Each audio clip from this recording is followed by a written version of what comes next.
Hello guys, কৃষককে আপনারা কেন সম্মান করবেন এবং স্যালুট দেবেন?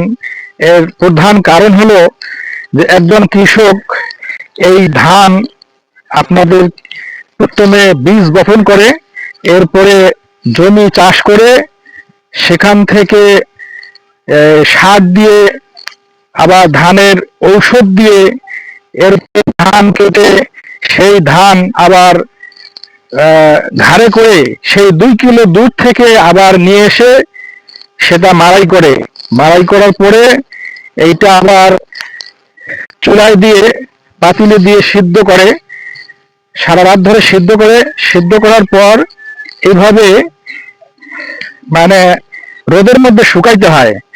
এই শুকানোর পরে আবার সেই মেশিনে ভেঙে চাউল করে সেগুলি আবার নিয়ে এসে ঝেড়ে সেখান থেকে আমাদেরকে ভাত খেতে হয়। এটা আসলে কৃষকের যে কি পরিশ্রম সেটা একজন কৃষক ভাই ভালো জানে।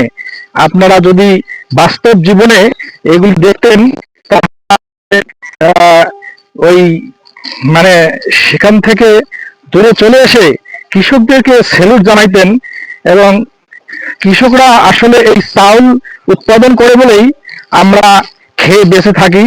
আমরা 10 তলায় থাকি, 20 তলায় থাকি, কিন্তু কৃষকের এই সবকিছু কেড়ে নিয়ে মানুষ 5 তলায় থাকে আর কৃষকরা থাকে।